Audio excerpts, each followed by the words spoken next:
Central Sarkar hian pai atum mani chuan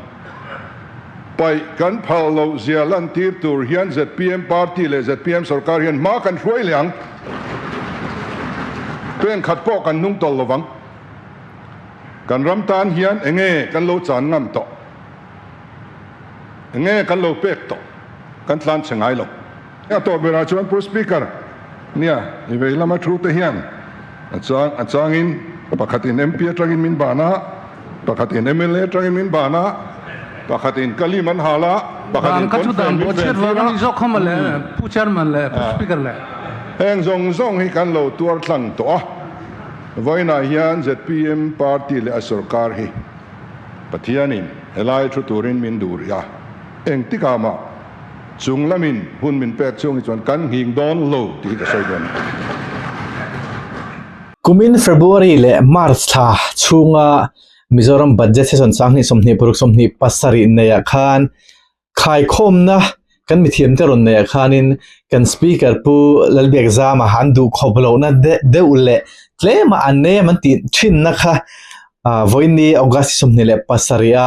Mizoram Assembly House session nei na apo hinaron langle in ki chun kalo shia kha pu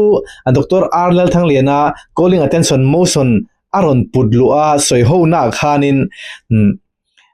mai kha off mai turania an richu chua angai thaliam thekha ge chu kadu ai chuanin huai to lo do moti ngai dan kalo neya chumi pela ma chuanin rules of procedure and conduct of business in Mizoram Legislative Assembly rule number somnga le pakwana ina soidana chuan calling attention motion hi session nei chunga thil kheng man mo thak thira Sarkara minister ten engting ma an lak don ti chungchang soifena turatana calling attention motion hi man thina nia amai ro chu tun monsoon session Mizoram Legislative Assembly August somni le pangana a puram thanmoya calling attention motion on pudlu le ni somni le pasari August Dr. Arlal thanglena calling attention motion on pudlu hi chu diktaka ngai tu chuanin i ani lodan turani tin soitaila kan themin karinga chanchu Sarkar ina assembly neilai thilman mothak ron thlenga nilowa minister ina soifia ngai tur thilpo ani lo na lai kho omani amai ro chu ZPM Sarkar hianin chuteng member tenan ti ni chuan soifia kan ngame langtang Sarkar kan nia anti na awangin heng calling attention motion hi anhan la thin khania ema chuanin he thila he chun claim chuanin rules of procedure and conduct of business in Mizoram Legislative Assembly rule number songa pakwane ju an bo chedau ka te ni ZPM Sarkar sim po hianin ainga po chuni sera kan ngai thlaphenga angai nom riap sia nga tlak je na tur tam tak omin ka sia kan ngai thlaphe phodang motion kan donga tukina member zone tak Dr. Arlal Thangliana nena trangin daka khat malam dar college ve khan kadong mana chuang chuan calling attention motion hi kan han phat le lokanga mar chu seitang khan soiho tur ani lawa debate tur po ani lawa member hian ingen yaron puluna chantele aduang te sei turin member zom tak Dr. Arlal Thangliana lo soma speaker kalome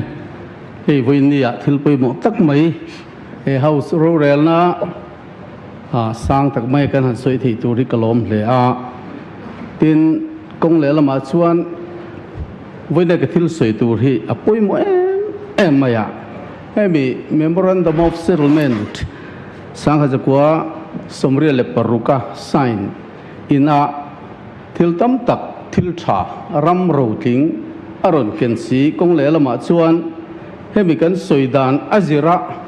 he kan hamlung phum angit ve thi wak hian phim khur taka poin hianin he house hianin kan ti ri tuling ka ria chuwang chuanin hemi chungchanga mizote zinga innialna thil tam tak controversial thil tam tak opo hi re to se ti ka du khop maya ti kha kan soiduni hey Mizoram le achu chengte kanin engani hungbing na dan le kan street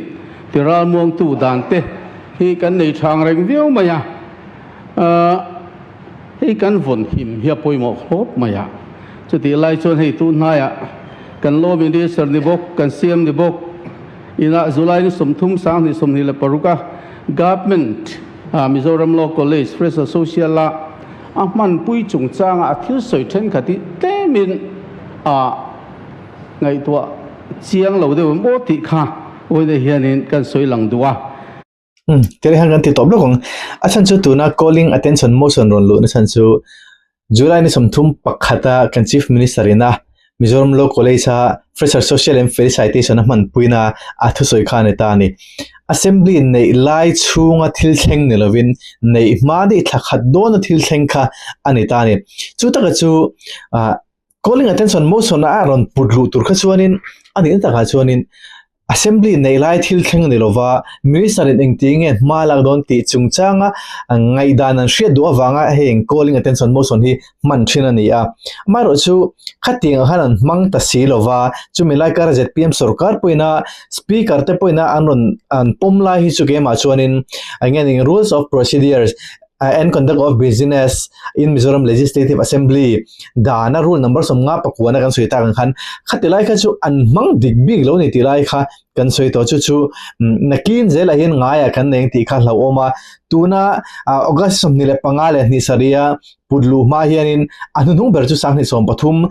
March sin som ni le paruwa kan chief minister neta pulal do pudlu kha anita ni khang thil kha kong lela majan kan man lo tur kan mang ni in kechen ka ngai thata tila hi ngai mom kha ti ni nei hu nei her dang lam zela du dan le ngai dan te chu dang lam thin ti ya big takin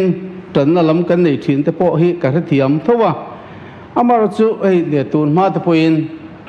lalban kan duwa anwa mi zo lal ro pui zia le ro rel thiam zia kan soi le cham chi maya ram le tham ta da fe chuak heng kan next emene te po kan ngai san wang lai oma an huwa kan soi nom le a tiang chuanin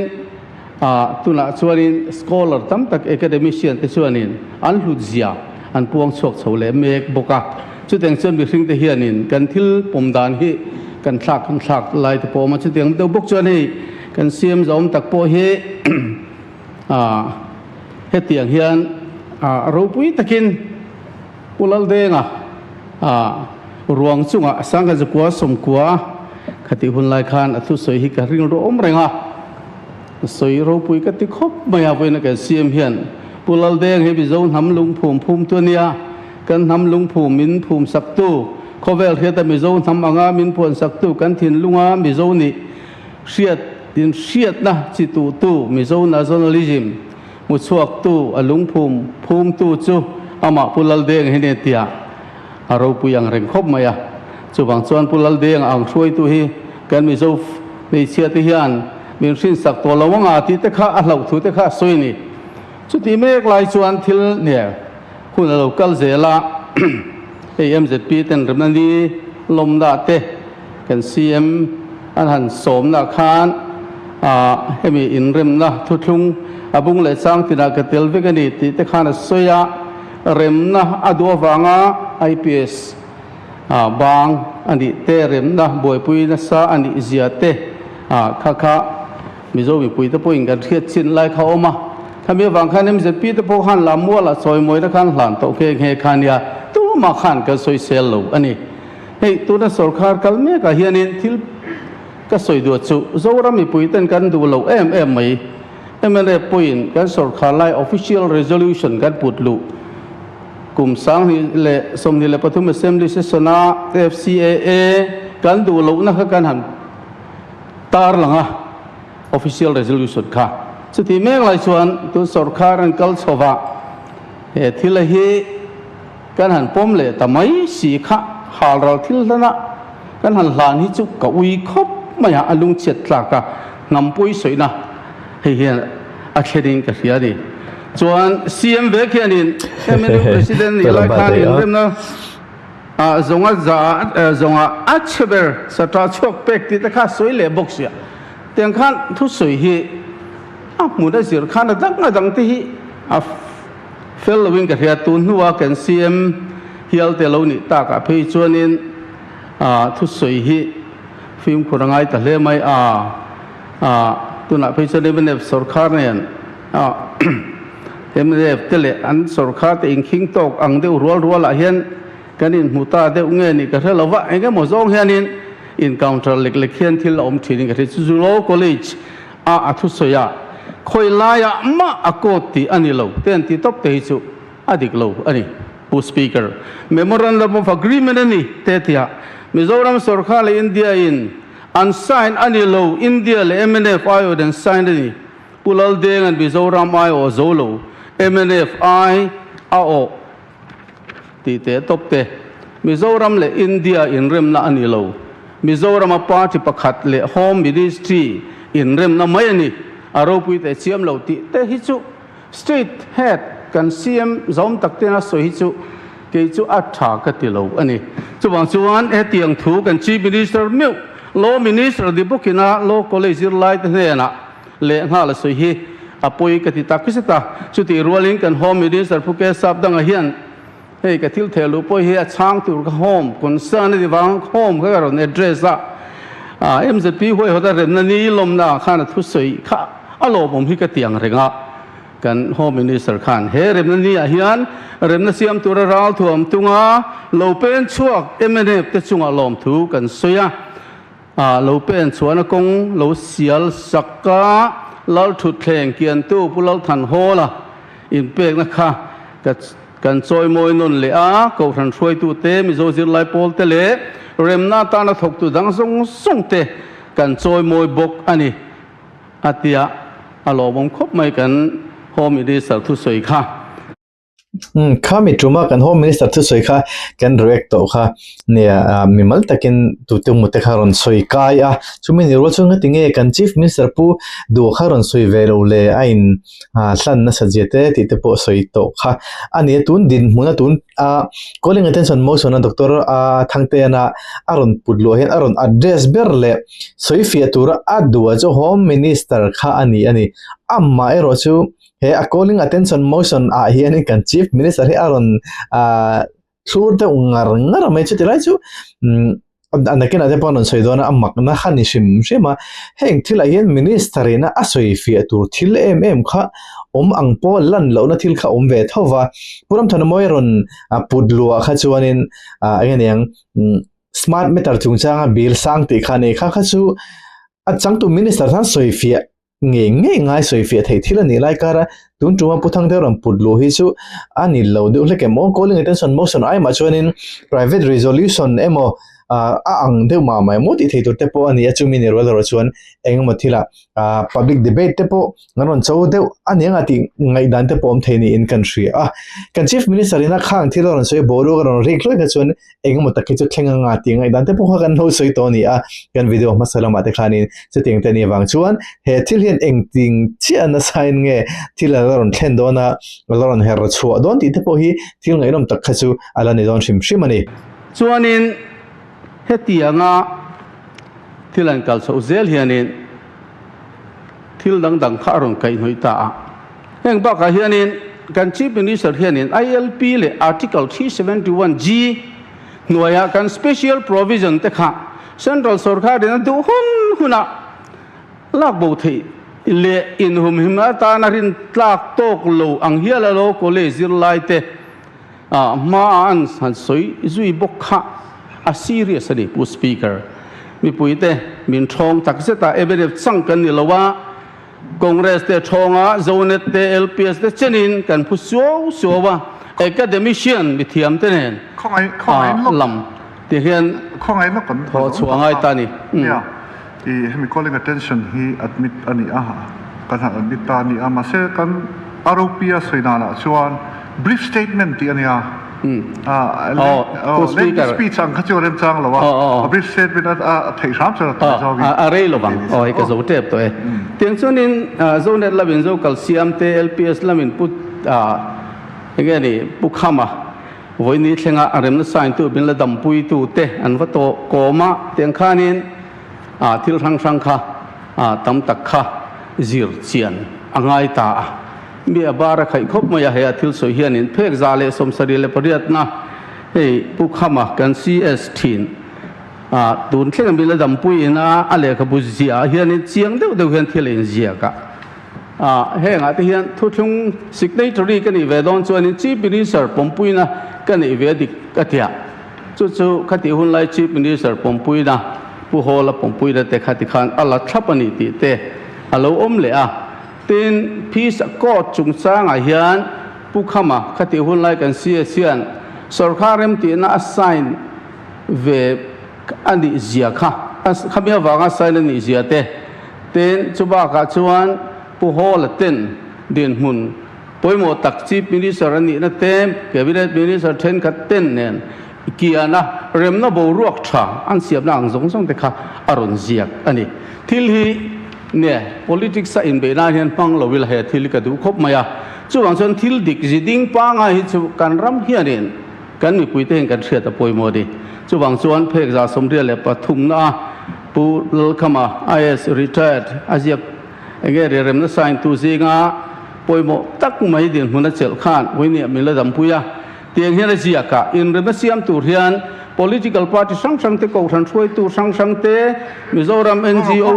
nge dagin MNF te hian India sarkar ne din rem na tahangan toblok kan speaker hi ta khani ge chu anne mi ka ti thin tu ka khati ga chun mic off sak mai sera doctor thangte te padik te chun senior an nia speaker ina khong ai na ti to chuanin ngoi mak mai tur khan ni ama ro chu an ti tlang ngar he tira hi chu in lak senior chi ni ge chu ka ti lova I house chunga za lo thak khati ya ke ma chuanin kan chi kan speaker tak pui ti sil hai ani mo asiama Mizoram mi pui te gen na bozwin India sarkar ne din rem siam ania wangin mi pui ayo MNF te hian rem na Bilo se tiap la ko ai ta member lom tak kha oh material pol lom pangami speaker rep ti na lo chon share so hi ania hei ka pedon se he mo kha rep ti na lak ma sak lo sir ka rep ti lo tak pol lom pang publication ale ka lo siang so ani rem ti na zelin phek zale somri le pasari pu khama le khazia ga te hian Mizoram ta ne mene te pek na hero pui kan ti a street kan nei te hi an thora liao ani te kha atia teng khanin tin pu speaker irem ti nei hei a copy pui ka pelon tho cha parliamentary proceeding a hianin a proceeding a hianin Indian Constitution amendment som ngale pathumna bill 1986 le State of Mizoram Bill 1986 debate hi angai nom khop maya parliament lama Mizoram State Bill soi ho na an nei na record hi ka hai chuaka nakina iphaleng ka pelon che ni ta chuanin a toy zongin khati hun lai deputy speaker minge sei khot maya Vijay wada rao hianin tiang asoyani he 53 amendment bill chung sang hian we welcome both these bills and the Constitution 53 Amendment Bill and the State of Mizoram Bill, whose main objective are to implement the Memorandum of Settlement that has been signed between Atitari Elahana signature Petu Atihi that has been signed between the government of India, Pakatna, Banina government of Mizoram, and Pathumna, the Mizo National Front, Article Ani. So, Kil Thumachanga Hei signature Omani, Government of India, India Sarkar Ayote, Government of Mizoram, Mizoram Sarkar Ayote, MNF Ayote. So Hemitum here poor speaker till I nom no so. Tahanga di toblok tunaron soya pohan lang chiang ta chu Mizoram Sarkar ayo khanin pu khama khana saina India Sarkar ayo khan pu RD Pradhan na sain MNF ayo khanin pu laldeng khana sain ta khanin Mizoram ayo khanin MNF khan rem na kha CM ni senga tinge Mizoram ayo khanin unsigned lovang tinga idan kha thei kha ani boka arik te po arina sa ani ka telai kha medang dang soi te po kan thre tho wanga MNF khan MNF ain oni ti kha chu kan thre thiam veu tura te po ngai ta ila vote an tha ka ti mai la voice vote ngen ti ka hello zanile somkole pasari vote atla a zanile somkole paru khanin yes antia mi pakhat chin nowatia chu hetalan dan suan Mr. Ready si Zanga tenia chu mi di lo chan an vai hian lo pom ani chu wang chuan thil controversial tak hi kan house a hianin chang hi chuan kan soi fia ngai ve hi oma hei pulom kunga kan thian pa the ponia ni his valane chuan kan chuan vor tak mai po hianin hemi chung chang hian hei sum thei lo ni karinga i phal na kan du pura ba ta kawan i phalein tro ati kan du lu tuk tlat lal pura ba ta kha kama kan bag le lawang ti lai ta lo sei kha pura ba ta chang khop mai i phal na bukin thu soi hi kan khuat du loka khe chiang ani karinga chu mai ni lowa pulal du oma berina alo boi pui thin in rem na kha soi nom le ang deu ta aro pui vak lo han ti vel te kha hei hian thila chok nok na sa hle mai te kha aron ti ta kha ani chu wang lai ni chan chin bu khanin chuak nge nge chu wang chuanin tu te nge in rem ti lai bor hi soinon ngai to lon pu speaker te au sa hian tian chiang tu la ka du hle mai ti ha kan soi du ani chuan academician te tongkam te po hi kan thiat a tha ka tia hey peace accord kan han tia doctorate degree han nei nga thi aping po ipal den kan labange Dr. Sinun de ka pa chung University College hian in tia na soya memorandum of settlement 1986 June som tuma sign kha party pani Paul pani ani lawa Paul pani mi pani agreement ani lo tripartite agreement ani mi pathum India ayo RD Pradhan Mizoram Sarkar ayo pulal khama CS puhol Sarkar dinani chu MNF ayo pulal denga chu bang chon rem ni hi mi pui ta chan rual na ko than ho tong chai na le zir lai Paul chena malak na kha ani ti kha kan siat apoi mo khop maya chu bang chuanin voi ni hian kan nam thu thung khoi poi zonga ILP kan han ti te soi sop zonga article 371 te soi sop zonga pu speaker kan ho tu te abikin kan house leader te an soi le zau thi so film khur hiang ai ka tia ei kan Dr. Nunga MZU ami hi thu soi kan kuat lok ngai phalin Mizoram chief secretary na assign chuan chief minister phalna tel lovin assign don lo atia dikchia Mizoram mi puile sarkar song ta hian he peace accord memorandum of settlement da hian Mizoram mi pui ayo tenan sign hi ka soidwa ten chuba ka Supreme Court judgment tahan kan di toblok Mizoram mi pui hi min angene an hoi lut tel ram du kong lela ma chuanin sarkar khanin Mizoram mi pui ka ronem ti te pokha zonom the te poni in kan ngai chuan pukhama ka chuanin chief secretary ni an athona sarkar phalna lo ka chuan ka sign theilo ti kha ani kan apokan chief minister hen laron soi fi dona chutiang te ani wang chuanin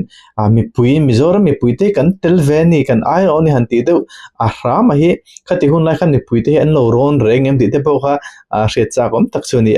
chumi ni rol kan bel do chu heng te hi eng tik ni ma chon thon thu an na changmai dona tuna MNF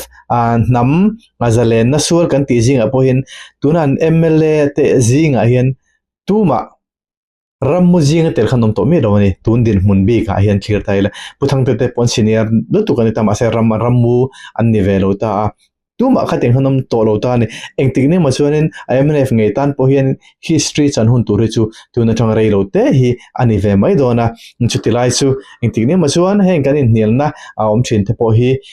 shelo tak te na politics an khel hun te po hi la thleng dona te huna chuan thon thu kha changmai don ani ka tipal ILP le 371G hi om lo se Tripura ang chau khu kan ni don ani kan hruai tu lani tur te point eng party mi po ni ila Singapore Prime Minister Lee Kuan Yew asoyang deu lekhian yo heng nam tak issue thilei chuarin kan sakhat angaya iron anga sakni angai hruai tu thani tur chuan kan ramveng him tur chuan politician te hian kan thinlung sakhat hi kan nei ngai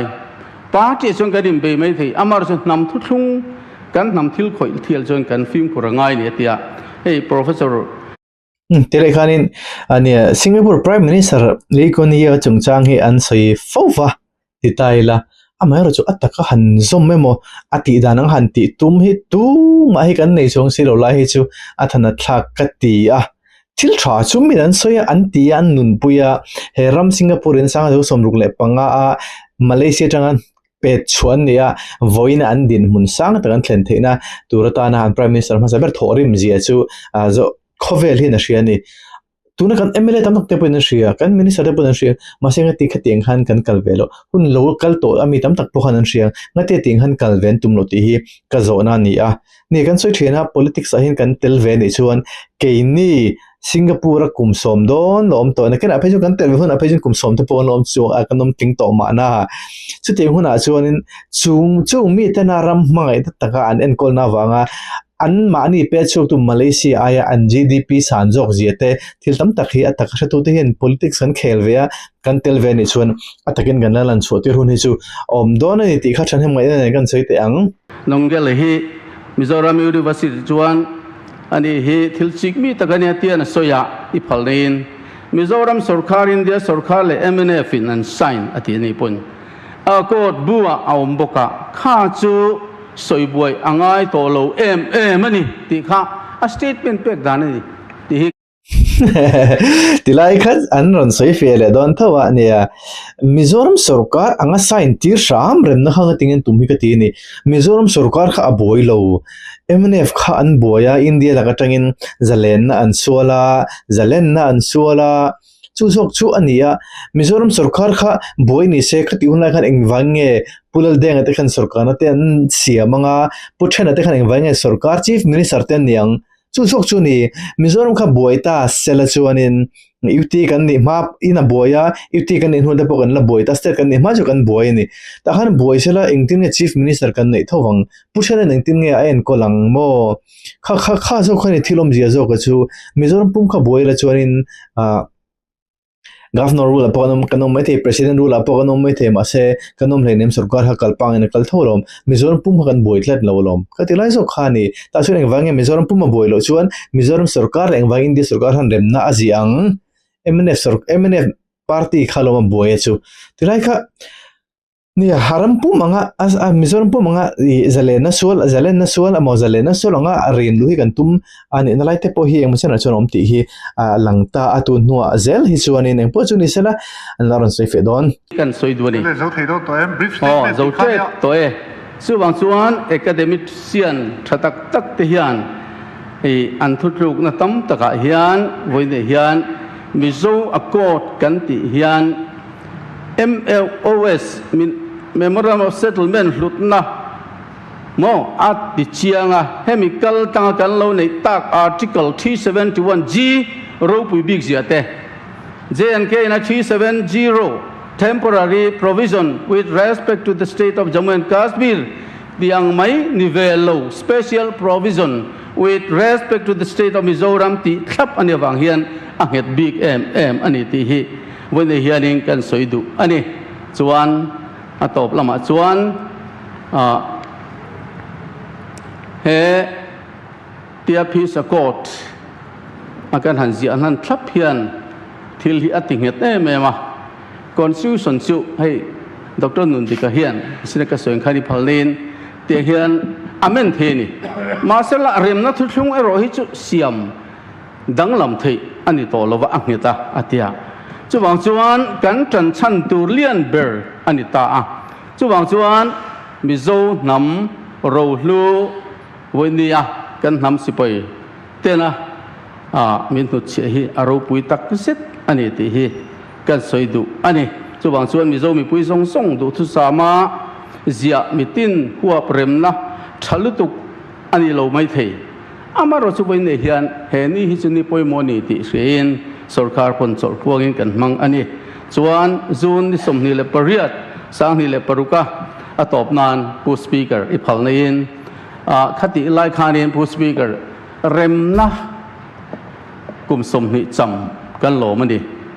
kan chief minister pu zoram hoin kan committee ta chuan central sarkar leader hi ruai so mang kan tia ngro ta ka ti to bok jun ni som ni pariat te kharon te puthang te kha enge khati lai soi kha ka hre thiam che lo wa sang ni le paruka chuanin MNF chu sarkar nge mai khati laya jun ni som ni le pariat te tila hen ngai thano ne lok teang kan chief minister puzoram hoin kan committee ta chuan ngoro kala back thui lo dewe mi tinge ani chuan jun ni som ni le pariat khoi lo ngai thador jun ni som ni pariat te aron tie eng nge jun ni som ni pariata heng po chuni sela sang ni le paruka atop nan pu speaker i phal nein khati lai khanin pu speaker remna kum som ni cham kan lo mani kan chief minister kha ati boxia remna kum som ni cham kan lo ati boxia jun ni som ni pariat kha ati boxia nge ke ma hian kalo athu soi kha kalo pot chat lak lo jok o puzoram hoin kan committee ta chuan central sarkar leader hi ruai so mang kan tia Umar Mohan Singh khati hunlai prime minister kha kan juk soma marosu lo thei lowa rampon chu angai wangin le kharun thona chuaron le aron ale khathona chuan aro pu hi ka tia he kan hai chuaka the Mizo Peace Court at any point signed on June 30, 1986 is a historic document symbolizing the wisdom and patriotism of the people of Mizoram, and I salute the courage and patriotism of the two great leaders who made this accord possible. Our beloved leader and former Chief Prime Minister, Sri Rajiv Gandhi, and the great leaders of the Mizos, Sri Laldenga, demonstrated to our people and to the world that through dialogue, negotiation, and through peaceful methods, it is in fact possible to resolve the most intractable issue. Article may rope we get so I have to hear in Home Minister Srivas Patela kan som boka ani hian aron sang le ka kan chief minister court khatui share to lo mai atop te pon la publication the signing of one of the most successful peace accord was indeed a significant development current lo not by Mr. Thiamro amak cha ka ti kechu an in ti senior to ge an hel om ka ti MNF chan tu chuan in lo chan viau mai thia ka te gan sei li chang chang kha amaro chu procedure oma rules of procedure oma ta chuanin speaker inaron khak to chuan ngoi ve mai turania rem tiro ko de chuanin emo a phalna wala khati ati dan tur khani ta amaro chu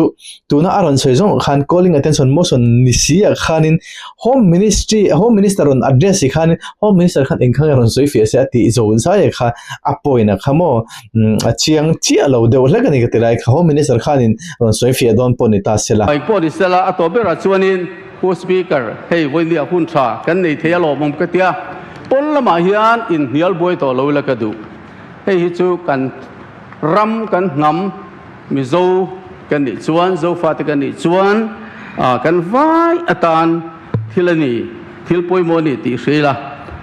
kan tong kam te poi kan film khur hi apoi mo ka ti khop maya chuwang chuan kan state luber ahead of the state in a statement ang tluka thilenga mo asoi thin na phei chu voin hian ngai to chian apoi mo ka ria Telikhan kan tlak zele du chu kan chief minister hian in he thil hi tunma pon alo soi to thina an huan e kha chuanin ron hotlang lo se tunma tang khanin amai ro chu tuna taka thil tam tak ron huat thar le ti chung chang borvel la hi ke po ka tha thiam che lo de lek thina amaro chu chief minister ani na zona tangin athu kha engeng opposition ta chu deng khongin anate po aloni famyang ti theitur te po ni in kan thre deuhlek ani chuwang chuan thil khulam pangin ILP chungsang ate po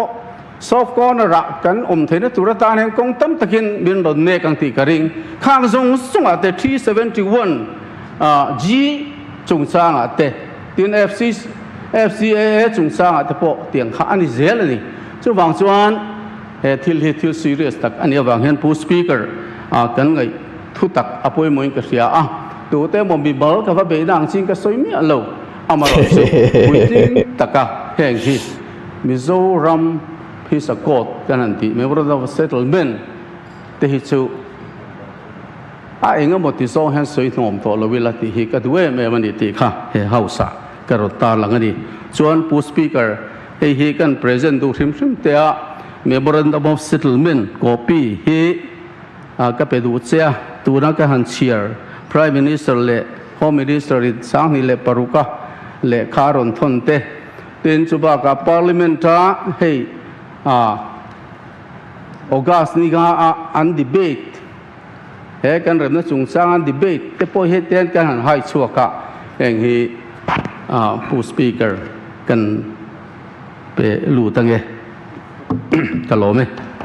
kha min mala min pe nge ni house property ta de ron pe house property te ale Tri khanin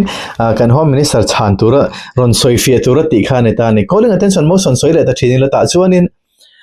se son lai thil thleng pui mo man mo thak thil a department in minister ten engting nge man lak don ti chungchang soi fia tura ti na hi ni thina amar chu tun thila khanin home minister be chena ron calling attention mo son ron la ni sia khanin kan home minister khan engel ron soi fia ta gang ti ngai dan kha ka lo nei ta ni chu telai chu ngene kan man da na kha diklel deu ti lai kha karil ro chuan lo oma ti chuan adang le a chuan ne kan speaker hi ka du ai chuan name deu lek thina midang ta she them na he nga lu tukka ani na chen de som tho ke ni po committee na te kan chair fo wa ta chuanin lem chuan han ne mi chungai hun ni chu hom ve thowa ma ra chu he chu politics ani mi puin kan thlir awangin mi puiten engtin nge min lo ngai eng ti lai kha kan in siam ram te chu atul don ni ti te po kha han tla jep tai la chome ngai thak chun zom leang le nia hey calling attention hi member te kan mang ta zewa changkai ta kam han chuan thatak mai ani tin kan member 10 kan ngai mo te hi kan in hriat thiam puya kan da poi mo renga maro chu calling attention hi kan ROP kan enta ula kan ROP akhana se chu brief statement ani maya atuma kha member te kan hriat chuan atoka maro chu kha kan ngai tha tu te tu se mo reference te khui lai mo han khewa han tia enge mo bias de taka tu mo tin mun tu te mo mi mala mo party ni mo ka mi vak hei na de te kha nari de nok noka anga ngai thein tin ahun bi po hi nakina chuan ngai tu na kan lamanga calling attention motion present thei hun chung te po hi time limit te po sia ma thang em te po kha dikche ngai tu na de ruma te kan se wang ro chuan hil kan member 10 kan vea kan ru om chu kan sei tur ani kha kan ngai tha tin kha assignment tam zo ka khan ani de vek zo ma om ma o ka ti kan house leader kan chief minister khu soi to le tun ma a statement kha ani de tluan par mo ka ti hial ma hey notice here home minister in charge of home department attention aron draw na kan dong kha ani chuan ama mi mal man min chan tir la kalom khopan kan sei tu pachuri ta ta hangan di toblok voin ogasi somni le pasare kan chief minister ronin thum dan hi kamit thalo langa chu IPS ni la ya mail hi ka mutla tani chu an ha chao tong khong de te pon nga atla de kuanga kan theda chu kan chief minister hi mo chu suni ta ni calling attention mo sona ron man dan kha chu ala diklel di ha soile ram kan la du lai chu kan home minister khan engeron soi fie turani khang jong jong khan tilai kha kan man dan kha diklowa chu tilai chu zone ta hian ka rin solo chuanin kan mi thiam jok tem pudi amate midang dang khan ron soile tur ngai tai la chome kan house leader chung sa kha ani de mai pi alama heta hian home hi ron address ani loisia pu speaker a concern minister a oma a concern minister khan an chang sila tin house leader ni angin soi fe tu dei te chuan soi tho sila a thalo mo mo sia le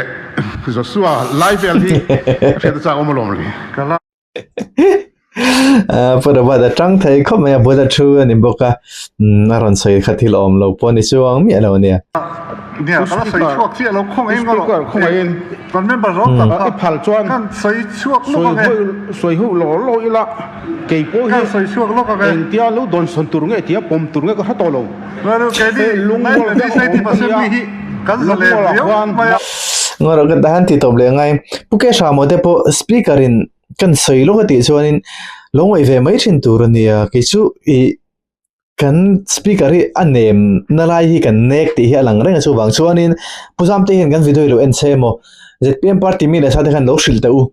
adua ka dua hian anem thina hei chu mizoram mi puitam takena mizotena anem kan ti vekin karinga asan chu a ruling an oma athune na hnoyan oma ta chuanin chu teng kha teng chun ti order a chho do chuan an zom turin thina an zom mo thin lai chi ki chu ka tha lo na thin ka lo tang thei lu tu ka mo ta te than mu lom ve a speaker in rot ta siam don ne ta khu ziak te khu ka sai zo mai MNF la government of Mizo India in rem na ti kha in ziak le mo kha an soi lui tlang pupa speaker pon ngai thalo mo heng hi chu ramro rel na in sang ta na thu tan chuanin an fit to loim ni o ti ngai dan ka nei en ta lo don son tur ko thiam to lo so an so lo lo ang wa ku speaker phal chuan ale kan sei ve nge o in rem ti chuan kha speaker berin ti khan film thu ti tak de na ron ti ani an thaka chuanin speaker hianin aron rule to chuanin longoi ri ro u ti chun ngoi mai tur ania kan speaker hi nem lu tuk trit tlat ti khanin home minister attention kharon draw box ya chuan athu a content ta khan kan chief minister chung chang de li khani box hi la khanin rotna te po kha an om thoba kan home minister khan adu ang chin reacta se kan house leader po hi isom ta tho ila amar chu house kan ron du na chara oma kan da na hiani discuss thailo debate thailo ti ni siwang khan am minister te attention about draw so khan se me siam thiang ani mai lo mo ti thei hi ni deu sia siwang sian in house kan ron cheu ni le ani che kan home minister in aduang cha tiang te sei zo kan house leader kan som le me doni o le home minister zom tak lo somang ku speaker lo me kan calling attention motion member zom takinarun putlo kha ni atira tang khan ngun takin kan lo ngai tha home department min ron ko una tu re mo kan ti anik che chu po kan lo siam kan lo chin chia dona amaro chu home department lam reng kha aron mention ta box si lova ami malin house leader chung chang khan aron zove tamaya a conclusion thleng khan chu wangin home department atang chuan kan calling attention motion khan abuk thelin kan ria so wangin chan tur a om lovin kan ria ami mal taka an ko zok an call zok kha kan house leader hian dia so wangin house leader in trula tia rem iti chuan pu speaker chang sela omzia berzok in country kolome usabat sana ka dik chi tiro le kan house leader zom tak somang pu speaker ama sign eveilama kan member zom tak te chunga hian lom thu ke soi duwa naron dia ta em kan sum deu si soi na rem chang min ron pe mai thina when a po hian calling attention kan pulo tu nak tolal thang dian chunga hian lom thu ke soya he house nge ya thudik soi chuan rem chang min pe ka wang hian kalom hle ni ka ti lai kha inga tinge house chu ngai ti chuanin house chu ngai chuan do dan sei lo tlang pui a chu tiang ni wang chuanin tuna kan chief minister ina aron soifia tur hi thu bel chian dol thurin tlak ani ti kha aron fin fi photani chu te lai ta su mundanga political platform thang thang an lo vasoi thin te kan thret ta ni amar chua chu party in bena nga thil tam takal theini a maro chu tun da kan chief minister on soi tur chu house hung me ani awangin khatilai kha chu thudik belchian dol an kin la zela po zor mi puitena in ngana tur tan ngan man tlak ni tur aron soifia na kha ani ti kha kan thathiamin ka ring ani maro chu tun ma khan hei hi om ti kan han threwe chop chila kan program a kan list of business a te atel lova chu ti chung chuan a eng la ya po hi eng ti huna po kan mu hi lai min kai tho stela kan chang thei reng ti ka soi wa ti chou na ni lovin rot na angin hei kan soi fok don ni chuan MNA party atang hian andu beron thang chuak sela debate keima ne nei turin zoram mi pui hian thudi khrero se chu ka duani kha thil kha ron tiro se ta che chuanin MNA frank tu ron ding cheu kang pudua ron king tur khan mo khatilai kha thil ni na ta kha kan phor chongai ta ni chu tiang chuan tinga sela chuan ta chuan MNA fianin dikanin tia huayan ti ni chon he thila hianin kan chief minister hi aron king amang aron chong amang ti kha ge chu kalo mu dan ne chu telai chu thil poimo takani telai khamo kan rot nga la nge tin kan mi ba zon tak thu soya khan kan riak ma sak ka du chu FCA chung chang kha Conservation of Forest Act hi ka ria swalo chuan 1980 ani remna kan nei hi 1986 ani remna kan nei ma Central Act Mizoram lo om to sa 371 g hian a huap lo ti hi voina hian kan soi non du ani lai kha chun dik ka tilai kha ne thang kha chun kan thathiam lo me thea India nena Mizoram MNF te indemna an sign a khanin khati hun laya central in dana ro siam to kha 371 g hianin aron huam lova maro chu 371 g kan nei to nu jong jong ai chuanin changha jo somre le paru nulama dana siam hi chuanin min huam lova kan pass ve kan mang ve don chun assembly kan pass pu tangai ti lai khamo Mizoram State Bill Speaker kan House Leader zaum takina apo kan soi tir boka ron soi fiat chiang lo se la na huni hong don en mi Speaker soi fiat chiang lo se la kan chu 1980 min se thiam ro khong in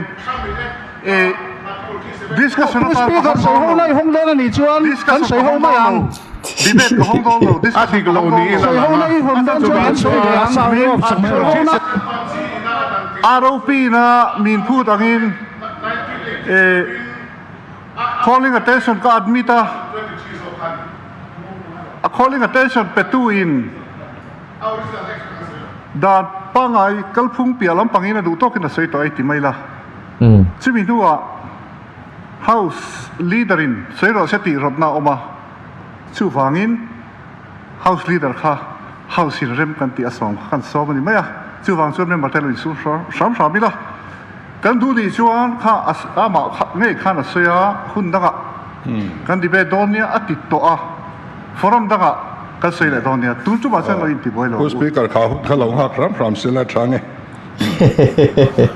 tin kan in rem ma khan Central Act Mizoram State kan ni ma lo om to te chu 371 ji hian a huap lo wang ti ania wang khan pulal dengan eng act nge Mizoram apply to ti kan resi lo wa tia mintira Home Minister nena Central Act Mizoram apply ho zong list kavala chuakni Chuan Conservation of Forest Act hei hitel ti chuan mun takin an ngai tua no khong ai không ai là speaker sẽ không có lỗ mấy tệ tôi phải mua đồ đằng khan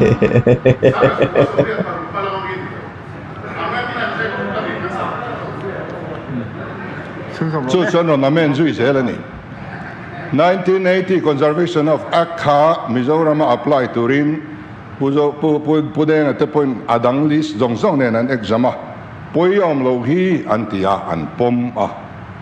amaro chu hemi ba ka hian state kan ni ma hian central act dang an lo apply rule tru theya he kan ngai thalo ni vakal le ro min tia kavasoya hemi ba khi act pakhat ma Mizoram kan nolut lowang ti min tiam le a ti chuan an pom ta ni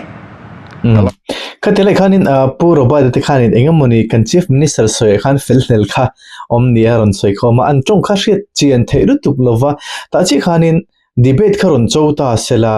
kheng thil sang sanga hianin mi puitena kan hriat dule an mani MNF pon dikne an hriat kharon tlang au pui thenga ron phosok thenga katile kha chu thil ngai nom takhi chu ni don thim hrimani ai khan boina tur om lowang ten Mizoram state bill chungchang 53rd amendment chungchang kha apas tu te zinga mi kani kom vereng heti la hian ka hriat dan le puthang te soinang kha in mil lo de leka ka hriat dan chuan MP pani zanga ready le mi pakhadamin ka tamai lo chumi chia chuan min pass pui du lo ni adang zong in lim takin min pass pui ti kha kan soi du a tin pudeng avoina ka tu soi kha ka ngai dan ala ni renga MNF movement a chua ma khan kan nam hi adal viau manani Mizo nationalism oron puchuak tu chu pudeng kha ani hei chu voin thlengin kapom tin ka ngai sa ne mem na dang le chu independent suala alo chamdon ti entria kalo soi laklo to sia ti lova waisen taka indian en inrem na kong azong le khakangai sang em bokani kha khan moral courage chung ril lam waisen na mina nei lo chuan kan thil ti diklo ti that le hi kan har satrin ani ro chuan kalo ti sual palani ti in asiam that le na huai takin ron chut zomin ma ruai kha ngai sang bok ani den in rem na hian telvenity kan soya hian telvena chin kania london ka zuk kal khan working a khan kar khadon ka chama pudeng ate chen na khan ta chuan india ne na an in biak le na tur point kha ama an point lo nei ta sa nen khan ien du na ngatia cái in thằng không phải cái chú, ama rồi chú trên khát khai chú phải mấy là hết chú teli là thì khán anh thier ra cái ngày đàn te mình do ta cái thằng anh cái phim chua về point som pasari kan siam ani tila hi tlak je ka du chu ke chu karing ani pudeng khana ti hi karing ani ngati nge kan ti chuan IPS wala ni tlatalom misatli khani tlatlova ta che chuanin pudeng khanin khetiang kalo ngai tu anga hi ainge nangpun ngai tu andang nei thein karinga ti khan roni chun karing khop mai tela hi chu a om ang bokani mo IPS nei chuanin law and order dan le shai khan thetel don tlat chi a khatilai khamo enge Mizoram ne kan mo tur pho kha an tlat don ti kha a chiang in ka ri a ke chu kha chu ke ma mi mal ngai dan kalo soibel ne ta sela 2 point som pasari chu kalau hona prime minister ne na ka thelu ta ama ruai chole tumin ma anlang zuya chuti live vela delhi alak so ani don live vela po document engamo zat ama ka soi thui lovila ti chuan in khang point so pasari jinga khan ho tling talo engamo zat ama chakma district council thria ti te greater Mizoram ti te trading by non tribals regulation ti te ILR ngei po hi alo tling lo jinga mi ni ta khanin kan lo soibel do chu tun din huna hianin MLA hin chakma hi pahni kan nga repi prova chakma le pu RM chakma rasik mohan chakma the kan nei in ga ria kha MNF ministry na MNF ina an lo du te zinga mi a khani chuan an tan chuan in na an ti mai the han ngai to ro chuan in mo an omna party te la ni tak deu zui le ngala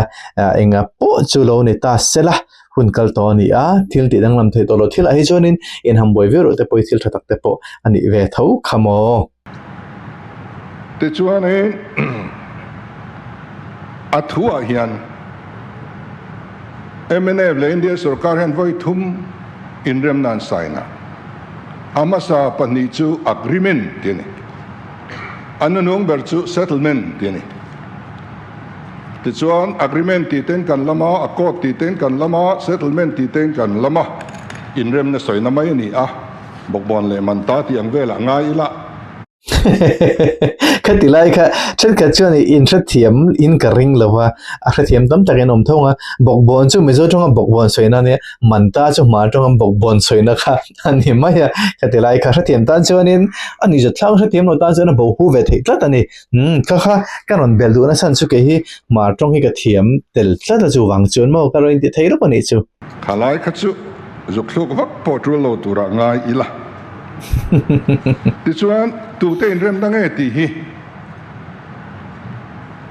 hey MNF party hian rem na nian lom na khan press statement an siama khan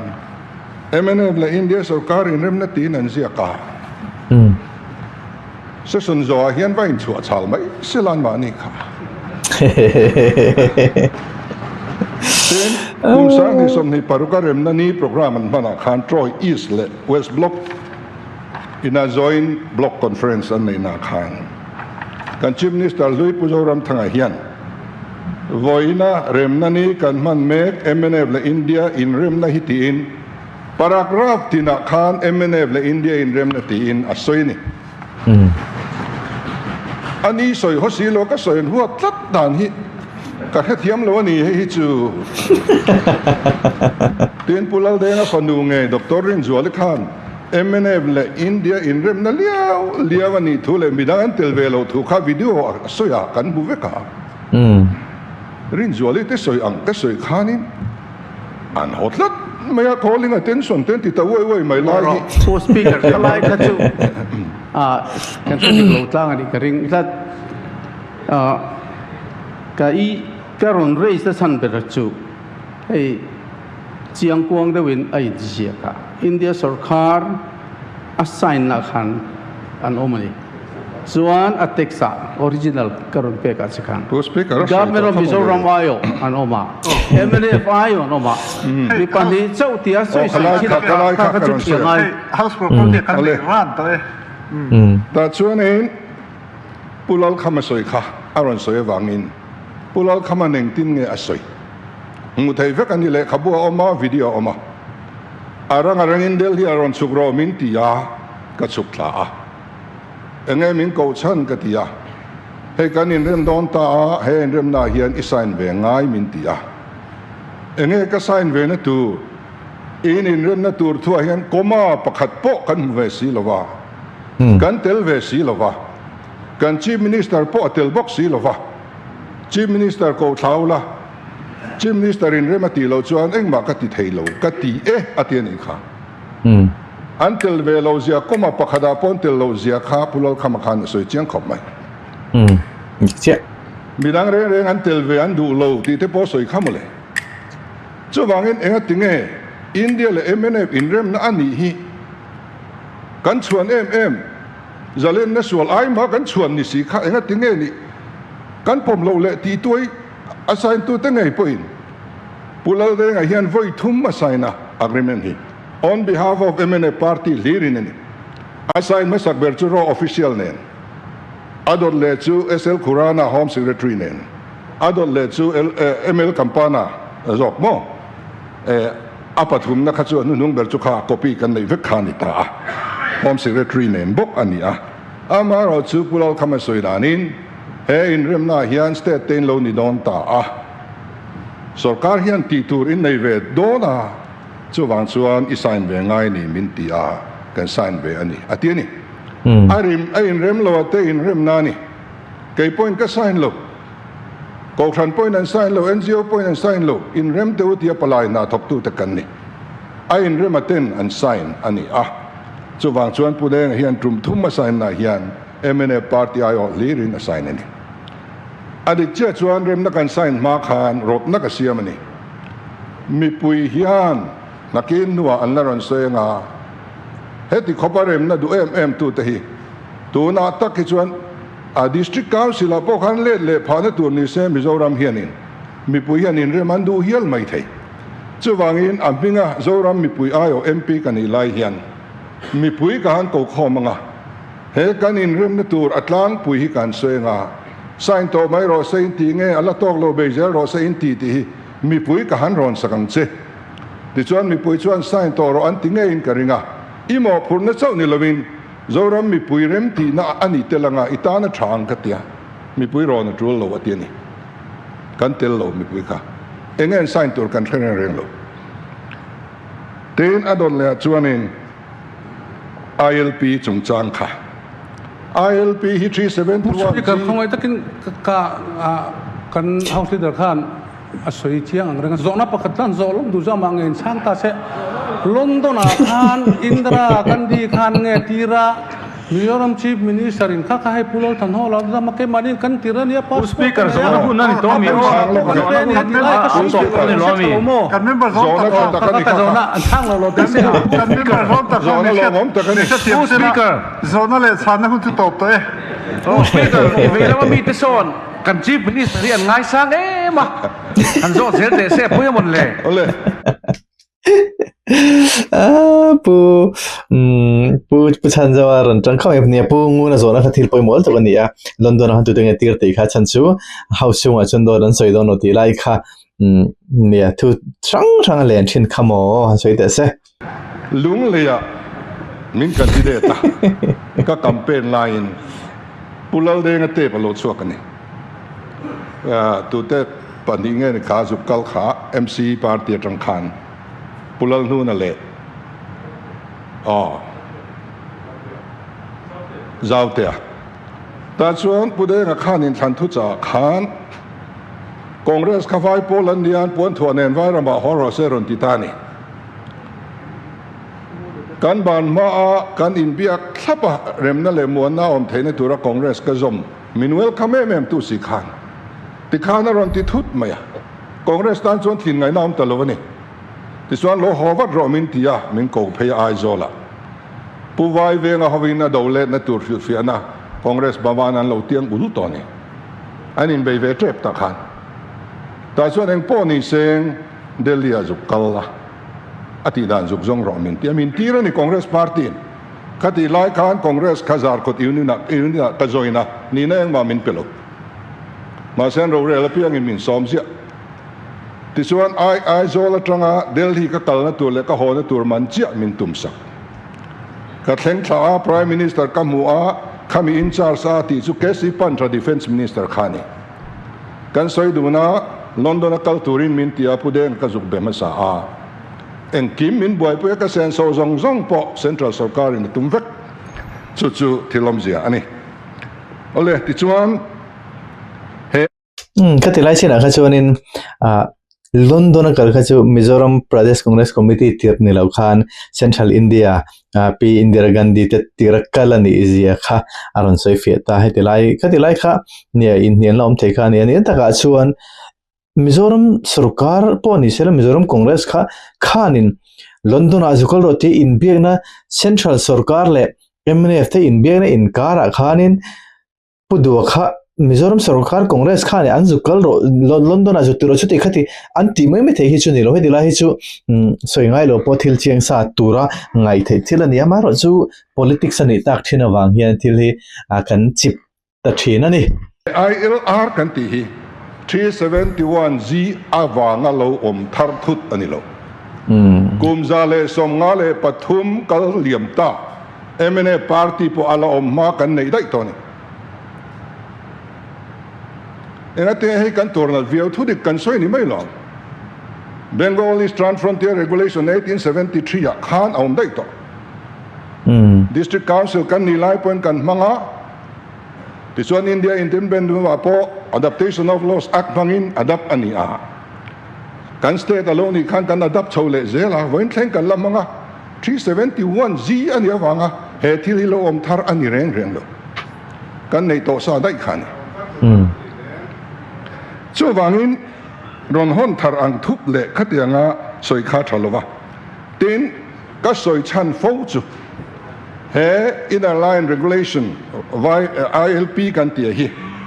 Mizoram sarkar rem ti na lo chuan chia the ni lawang ti hi MNA party try to lock tele an chief minister thlingan mi pui man soi thin dan ani adik si lo lai hi mi pui an try koi lai hi ka du lova consent ani lo consult ani ti hi ka soi fia mai thin ani rem ti na ni lovin ron ma sakan yang ti ani chu chiang ila tu na tang hi chuanin consent ti hi chuan soi ringam taloin ka hria kan soi dan ein rol pha chhota lom om via wa ngai ila cái thế này khanin tun ma media chak ma thil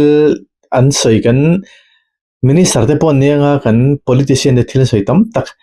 high led le mai the om to lo tur chi ni si akha khang wang khan kan thu soi kha danglam thlen tuna chuan engtik lai po me chu thei turin channel tam taka om to wang hian nia thudik zok le ani dan phung zoka soi chat chati chukan ching tong ti kharing thiam tai la chumi pe lama chuan thalai ten politics kan ngai event to a kan chik to a chu wang chuan bum thei kan ni lo je te po hi ke ni thalai te po hin kan tar lana kan pho chu hi athul ve to ni tin enge heta hianin la om kan ti chuan 370 kan friani article 370 Kashmir kha India state anon lu khan India independent khan India la lu lo agreement tran pa bangin an lu ta kum som pari chung prime minister an nei ni constitution tran an nei ni flag tran an nei ni citizenship tran an nei ni chuti khopa ke ni 371 aya chung nung kha an pai thei sang ni som pakwa khan an pai sak vek state road pui tak ni thin kha voi na UT an da niam ani thil thleng thei ani chia chu ta chuan a chiang ani chu mai nova chief minister zong silonga ain ko khong khan SB Chavan home minister khan ILP thia hun to ti tho soi ni khata khan kan ri chua heta MZP ka ko khom ke point memorandum kan draft langa na sa takin kan do da lan tingam lo ani chu min huwa ko ta min khing le reasonable restriction in an manglove a reasonable an mandan hitin ma se kotin chuti choni lo hi an mandan ni thatlang puye atiani chumia wanga reasonable restriction among tur kanya article 19 a chuan India mi tu po khoya po akal thayang khoya po in le lo din thayang khoya po sumdong thayang te ni chu kan fundamental right ni ma chu mi Mizoram a chuan ni lo ve in on kalve thei lawang in sumdong ve thei lawang kan lo ti ta ma se chu om to ka man tur min pe ani chu reasonable restriction pe la kan kal pal chuan min pai thei voinia India rama engri ru pu ten nge sarkar na siam tu ten nge zom pui heta hian tu ten nge kan zom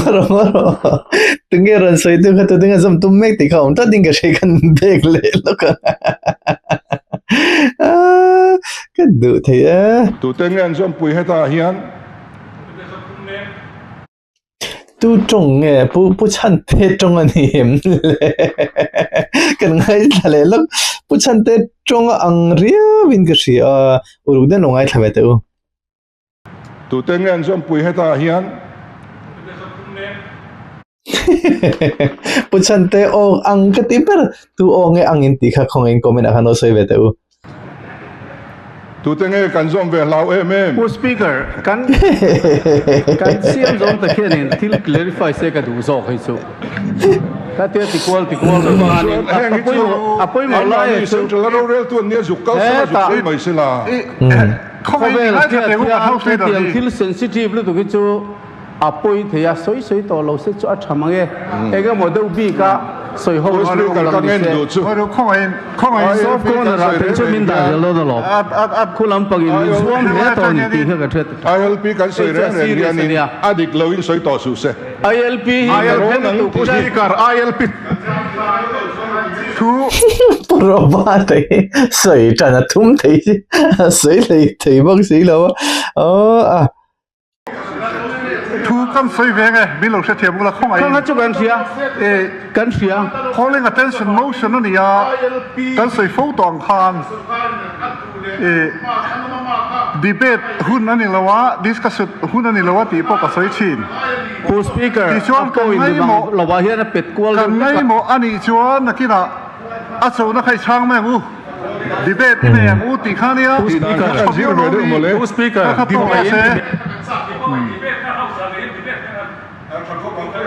nia chu ro ti lo I a tha kan ti chu kan ro mai chu oh tu hu dai ro chuan calling attention ani a calling attention ani ang hian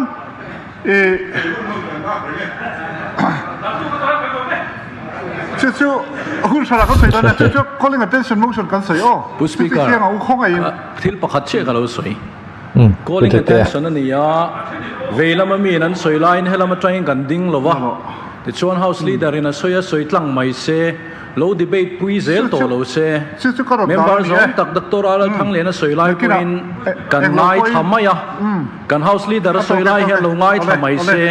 chan zel mo zo na zo zel mu khachu house a zom don lo khong ai an du ni chuan le to le nhưng mà đây bộ azab true mắc mày nia kan speaker hi kan soi tak phone khan du achon name de lak thena midang se thian na hinga lutuka a ruling hi alai lutuka amai ro chu midang na ron tulu tang turzo khachiro dal thin sela chonin til tam tak ro rel na thui tak tam tak khan kalpui mandon ni tilai khamo angai chungai no mo me puide tan chonin maro chu ro rel na danin kalmanga ne kaldana ne ya khatilai jo kapoi mo lai chu ani tan chon rong ken ko nge tur ne rules of procedure khamo kan soi ve nga chera ka chua khong ai takip kan member te milo wa chate u chera ka chua house karon chewa calling attention motion kan donga home minister attention call nani kan tia ti chuan motion move to in thuan soya a soi zong zong deuh thaw khan kan house leader kan chief minister chung chang ani athu soi ngai mo chung chang ani a chu wang chuan home minister attention a call na a kan house leader chung chang ani a thu soi te a thil ti to thil ani a ani hi som vela tha em tin house karon sewa a tha lom in ti a chuan kan home minister chuan a duang te statement ti zo to a tuna kan house leader kan ko le meka thua soi meka tin he calling attention hi discussion tan mo debate tan open ani lova kan house leader ina statement siama kan lum oilo mo ani lo zo ka kan tini chuan a som na khangai changila debate engai point nei kain honge ti kha kan chang mai don nia chu wangin a sei lai chu khoi takin member telo isu mangu lo ro lo te ku chu helai chera changa khang chu di ro se Who speaker toy te chia a pun Pusan de bohi kong ela machin leader of opposition nia an mani MNF party changa an naute veng tu turzo khani khatinga speaker in ron ti to chuanin inglo ve mai turani kha an mani zom na jok tur hini a tirai ta kachu kan thathem lo nikena anon rele hloi do na khatilai khamo iron in ti engmani hun kha ani lovani tu tan ma hian tirai chu calling attention motion hi kan thathem thod lo kan MLA te hianin kan ni chiam chu min thathem te u zong ni lo Speaker ka sai ve du nia. Speaker. kha Ve du. e po sai du ka ngam ya Speaker ka sai ve du nia. amaro sai na tu nia ka hi to lo wangi ken rol lo mai ania con lẽ là mà cho nên pu pa pu ite pu amuan pu ite non ding hi om no to kan ye san chu le lam pang han ding mi lom dan kha an kal pel ve thosia aron ti ve a an ma ni lam pang aron defend ve kha chan ti ma mo kha ane ve thodu ka de lai ka chu amai ro chu kan soi ta khanin calling attention mo son ani to wangin va in rol chiam lo va ti chiam lo kha kan mi pui te na kan ai otur kan thlan chu te hianin ana chang lo hre te u tiang a house kal phung bo chia hi in ti senior do hin ni vek mai le nga la puan pui hi chuan a chil chor zela ni khi ngai tu taw en taw la na pu cha te pon ni var me ya pa pu ni te pon nuin ka shema pu marawa te po kha in ti senior kha vet lat ini kan assembly tun drama hian mak do chu opposition lampanga MNF una te an ti senior mem congress te po hi an ni tho ka thiam chi alo an lo senior tak reng boka azai sab zong zo ka thu soi tum kan ya an di le khong ai ka ani chu speaker azai sab zong thu soi ka duwa house down khong ai kan leader of opposition hi chongkam ni kha chu chan sin pe te chu i heta changin kan ngen meng chu han ti sok se rei lo se la pu speaker alo thi ne i ruam han na kha kan pom awangin le kan house leader ming po rik awangin a soi ve te in rem ti em ti po he house a fe ta kai thoina awangin a tha kan ti kha kan din na khala nia tuna po kan han soi hian kan du bera chu MOS hi a hlau thon om zok lam soi lo hian kan ram ro lu ne ti awangin he lam zok iswe ko miang kan ti lai kha kan na din na nia a in abob lok zong di lo wa kal speaker an duang zong a soi tu ra ni nei ne mo le dik tu di ka ti ka soi ve mai an duang zong a soi tu ra ni lo puan pui ran soi ka ja dik reng ani ya at ngai dan khana soi ve mai dona chief minister pan house leader po khanin opposition te khan chu ting chu soi ro se ti an no control tu mo kha chu thil ni dan tur kha chu ni chong lawa puan pui hi angai du tan chan ngai om don hin ka ri ngai nom tlat pu speaker i phal sak lo te hian lo soi ve thin hi a boi thak thina chu ban chan pu speaker calling attention dan kalin i veila ma mi den a ron ding sek bokani kha khong ai lai su la ti kan ka ti tom don so leader po zo ma deu i tu mi zo ka tum se mi ron ti boi le pu speaker i ro rel na alo bum kan ti a he pura ba de khet nge lo ti ki ka ngai tu alo bok de box si a thinarin to ni hi a sen vek to pura ba de hi mo thil hi kal zel tura kan ram ro lu hi aton tona dinglam le velam te hian debate in so kan ti te po kha thul kan ti hun kan ti thei kan ti rualin khoi muna po kan ram ro lu hi aluna khezong tura ati para ro zo kan so hi thai ti te kha a cha ka ti e ole chu a ro speaker tu china i veila ma mi den house kal phung ki sa to sek ti kan nge ne puan pui hi tang thei khop mai nia khateng kha house ting ai nom tu te ni rualin ke ni lo thler tu mi pui te hi chuanin moi lo de mangyo han ti hi chu kan nei lo thei lova maro chu kha kan se them te po ngai na chen te po omanga thalai te hi politics se kan zon loi hun to je te po ati fi thin ka ti tiang zong ngai to kha chuanin leader chun sam lo le ya pu speaker Mizoram hian vai sum dong dan na dan trading by non tribal regulation kha kan nei thina kan chief minister hen dam du phin aron chun zom zel le thei mai box hia a thathe chu thave shem ani eng po chu ni sela hey poi supreme court reasonable lin an mang lovetin min pai sak dai to ni pu cho chu nga khan kum so ma tan extena chu min wa chang kan chan len ta ni chu wangin tap chak zo la hian info savak vak lowang u ngam lo chila te ya chala te an chili inom mai lo ngai at huai lo wang ui film khurang u kan ti ni lom ni zoram try to nu le pa te kan ni chuan film khur trol na muna film khur turing kan tiang no pang po tlan diam mai theina kham ko wa om ni chuan film khur turing kan hril don lom ni chu wang chuan heng ILP kan ti song te heng hi pai thei ania an pai don chuan Mizoram sarkar an ro nang ti chau ania chu wang chuan Kashmir te po lo pai to a Mizoram ang nge po vai sum dong dan na dan te min lo pai sak to a in mangu chuak lu tuk min tia wangin chu wang heng hi reasonable takakan manangai kan ti mai ani a central sarkar hian pai atum mani chuan pai kan phal lo zialan tir tur hian ZPM party le ZPM sarkar hian ma kan hroi liang ka tela ga jawan thak em ka tenga kan minister kan chief minister berina ati kha chuanin rin hlela tur kha omlovani aron soidan ki re re apan film khona tur dana ron soi kha ani hrim kan chief minister po kha na maro chu opposition te kha ni ron lavung ta a an han de uhloi kha ani eng po chu ni sela ti khan thu kha achiang view ka tin ke ma chun ken khat po kan nung tol lowang kan ram tan hian enge kan lo chan ngam to dik che enge kan lo pek to kan tlan chengai lo ama ro chu a devin se lo kan te ne tu na ngai po hei vai dan na dan te po prime minister ka hila home minister ka hila permit nei lo le overstay an tam lu tuk kan ti chuak don ania ka tia reasonable takinin manglo min ti kal hawa wangin prime minister le home minister ka hil lo kan ni central YMA te ne na bo zui dan tur po kan soi ni tun mai a hian ai zo kha pui chung local council kal khom na poliana min soma mani veng theu na thok turin ka hil le don ni hei kan ve ni amar chu om zenein pong ti ni lovin ko ta po min king thaya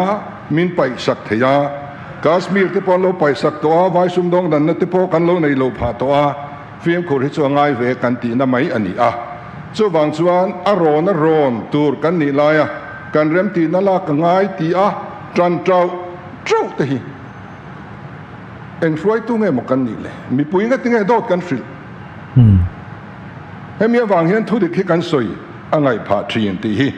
a chianga vaya hianin chu wang chuan in soi dal lovila soi tak vak bok lovila asia kan tak hian soi mai tu chu ni mai ato bera chuan pro speaker nia ni ve lama thu te hian achang in pakhatin MP atangin min bana pakhatin MLA atangin min bana pakhatin kaliman hala pakhatin ka chu dam bo chet wa zo khom le pu chairman le speaker le eng zong hi kan lo tuar thlang to a voina hian ZPM party le asarkar hi pathianin helai thu turin min dur ya eng tikama chunglamin hun min pek chung i chon kan hing don lo ti ka soi don le khadizong kha kan chief minister thu soi te po anianga ingen calling attention motion pu thangte rom putlu kan han react heite chunita kan chief minister ina top kharna na ron soi khadi khop maya etelai mona him pathin rural tourism da re engtikama chungna min hunati ma chen kan ngeng lawang ti soi kha athamon thlak don hle a party chung ami tan pe chon athamon thlak viawanga zoram me puti tan po tun ai thale zual chak zual le om jene zo ka kan ram an throizel the turin du sakna te pohlan taila a thome tun tumatan chuan kan video te khadizong khalone photo se hun man nom be ko le